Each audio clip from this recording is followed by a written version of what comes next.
జనసేన నాయకుడు పవన్ కళ్యాణ్ కు ఓటమి భయం పట్టుకుందా? 2019 ఎన్నికల ఫలితాలే మరోసారి రిపీట్ అవుతాయని ఆయన భయపడుతున్నారా? టీడీపీ బీజేపీలతో పొత్తు పెట్టుకున్న తాను గెలిచే పరిస్థితి లేదన్న నిర్ధారణకు వచ్చేశారా ఆయన? ఈ ప్రశ్నలకు అవును అన్న సమాధానమే వస్తోంది. తాను ఎక్కడి నుండి పోటీ చేసినా ఓటమి ఖాయమన్న భావనలో ఆయన ఉన్నట్లు ప్రచారం జరుగుతోంది. ఈ నేపథ్యంలోనే తాను ఎక్కడి నుండి పోటీ చేస్తారో ఆయనకే క్లారిటీ లేని పరిస్థితి నెలకొంది. ఎక్కడా గెలిచే పరిస్థితులు లేవని అనిపిస్తే ఆయన ఎన్నికల బరి నుండి తప్పుకోవచ్చని ప్రచారం జరుగుతోంది. పవన్ కళ్యాణ్ చాలా భయపడుతున్నారు. ఈ ఎన్నికల్లోనూ తాను ఓడిపోతే సినీ పరిశ్రమలో తన పరువు పోతుందని వణుకుతున్నారు. పైకి ఎన్ని ప్రగల్భాలు పలికినా క్షేత్రస్థాయిలో జనంలో మనం లేము అన్న కఠోర వాస్తవం పవన్ కళ్యాణ్ కు అర్థమవుతుందంటున్నారు రాజకీయ పండితులు. 2 రోజుల క్రితం తాను పిఠాపురం అసెంబ్లీ నియోజకవర్గం నుండి పోటీ చేస్తానని పవన్ కళ్యాణ్ ప్రకటించారు. పిఠాపురం టికెట్ ఆశించిన టీడీపీ సీనియర్ నేత వర్మ చంద్రబాబుపై అలిగారు. తన సీటును జనసేనకు కేటాయించడంపై ఆగ్రహం వ్యక్తం చేశారు. అయితే చంద్రబాబు నచ్చజెప్పడంతో ఆయన సైలెంట్ అయ్యారు. పవన్ విజయానికి కృషి చేస్తానని మాటిచ్చారు కూడా. వర్మ సహకరిస్తానని అనడంతోనే పవన్ కళ్యాణ్ పిఠాపురంలో వైసీపీ ఇంటికి ₹1,00,000 ఇచ్చినా తను 1,00,000 ఓట్ల మెజారిటీతో గెలుస్తానని చాలా ధీమా వ్యక్తం చేశారు. అయితే ఒక్క రోజులోనే పవన్ కళ్యాణ్ మాట మార్చారు. తాను పిఠాపురం అసెంబ్లీ నుంచి పోటీ చేయాలని అనుకుంటున్నానని, అయితే బీజేపీ కేంద్ర మంత్రి అమిత్ షా ఆదేశిస్తే లోక్సభ స్థానం నుంచి పోటీ చేస్తానని అన్నారు. అదే జరిగితే కాకినాడ లోక్సభ స్థానానికి జనసేన అభ్యర్థిగా నిర్ణయించుకున్న ఉదయ్ శ్రీనివాస్ పిఠాపురం అసెంబ్లీ స్థానం నుంచి పోటీ చేస్తారని, తాను కాకినాడ లోక్సభ స్థానం నుండి పోటీ చేస్తానని అన్నారు. దీనిపై రాజకీయ వర్గాల్లో భిన్నాభిప్రాయాలు వ్యక్తమయ్యాయి. పవన్ ఎక్కడి నుండి పోటీ చేయాలో బీజేపీ నాయకులు చెప్పడం ఏంటని వారు ప్రశ్నిస్తున్నారు.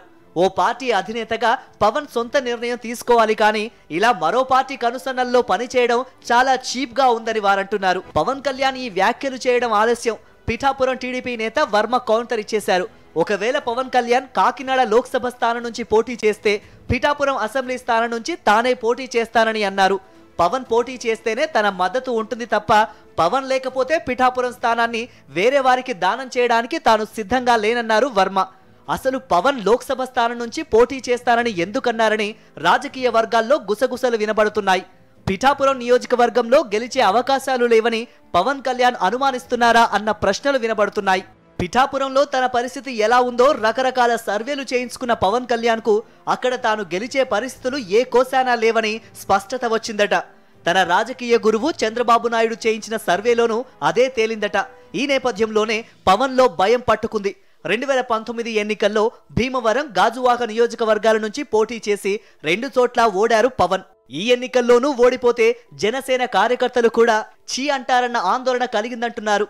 అలాగని పిఠాపురం నియోజకవర్గం నుంచి కాకుండా కాకినాడ లోక్సభ నియోజకవర్గం నుంచి పోటీ చేస్తే ఎలా ఉంటుంది అన్న ఆలోచన కూడా చేశారట. ఒక అసెంబ్లీ నియోజకవర్గంలోనే ప్రభావం చూపలేని తాను 7 అసెంబ్లీ నియోజకవర్గాలతో కూడిన లోక్సభ నియోజకవర్గంలో ఎలా నెగ్గుకు రాగలమన్న అనుమానం వచ్చిందట.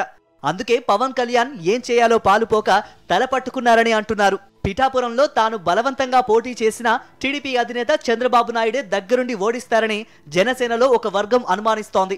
ఇవన్నీ చూసిన తర్వాత పవన్ కళ్యాణ్ ఎక్కడి నుంచి కూడా పోటీ చేయకుండా చేతులెత్తేసే అవకాశాలు ఉన్నాయంటున్నారు. నాకు పదవులు ముఖ్యం కాదు, నా సీటు కూడా వేరే వారికి త్యాగం చేస్తాననే త్యాగరాజు డైలాగ్ చెప్పి ఎన్నికల బరి నుంచి తప్పుకున్నా ఆశ్చర్యపోనవసరం లేదని రాజకీయ వర్గాల్లో ప్రచారం జరుగుతోంది.